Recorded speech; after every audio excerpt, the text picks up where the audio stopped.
അന്താരാഷ്ട്ര മുന്നറിയിപ്പ് അവഗണിച്ച് വീണ്ടും തെക്കൻ ഗാസ മുനമ്പിലെ നഗരമായ റാഫയിൽ ഇസ്രയേൽ സൈന്യം ആക്രമണവുമായി മുന്നോട്ടു പോകുന്നതായി റിപ്പോർട്ട്.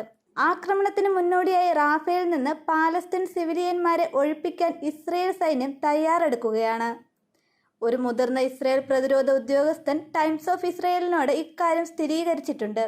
റാഫ ഏറ്റെടുക്കുന്നതിന് ആവശ്യമായ എല്ലാ തയ്യാറെടുപ്പുകളും പൂർത്തിയായെന്നും സർക്കാർ അനുമതി ലഭിക്കുന്ന നിമിഷം ഓപ്പറേഷൻ ആരംഭിക്കാമെന്നും അദ്ദേഹം പറഞ്ഞു.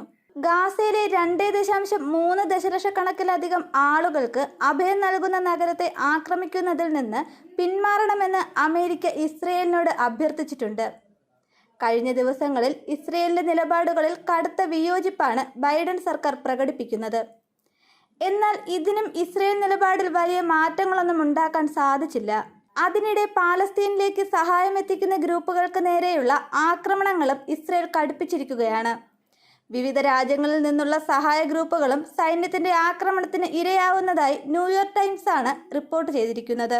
ഫ്രാൻസിലെ ഡോക്ടേഴ്സ് വിത്തൗട്ട് ബോർഡേഴ്സ്, ബ്രിട്ടന്റെ പാലസ്തീൻ മെഡിക്കൽ എയ്ഡ്സ്, അമേരിക്കയുടെ ഇന്റർനാഷണൽ റെസ്ക്യൂ കമ്മിറ്റി, സ്വിറ്റ്സർലാൻഡിലെ international committee of red cross, അമേരിക്കയുടെ അനേറ, വേൾഡ് സെൻട്രൽ കിച്ചൺ എന്നീ ഗ്രൂപ്പുകളെ സൈന്യം ആക്രമിച്ചതായും റിപ്പോർട്ടിൽ പറയുന്നുണ്ട്. അനേറയിലെ ഒരു സ്റ്റാഫ് ഇസ്രയേലി സൈന്യത്തിന്റെ ആക്രമണത്തിൽ കൊല്ലപ്പെട്ടതായും റിപ്പോർട്ടുകളുണ്ട്. അടുത്തിടെ നടത്തിയ അന്വേഷണത്തിന്റെ ഭാഗമായി ലഭിച്ച വിവരങ്ങളുടെ അടിസ്ഥാനത്തിലാണ് റിപ്പോർട്ട് പ്രസിദ്ധീകരിച്ചിരിക്കുന്നത്. ആക്രമണത്തിന്റെ ദൃശ്യങ്ങൾ അടങ്ങിയ തെളിവുകളും മറ്റ് സ്രോതസ്സുകളും വിലയിരുത്തിക്കൊണ്ടാണ് ന്യൂയോർക്ക് ടൈംസിന്റെ റിപ്പോർട്ട്.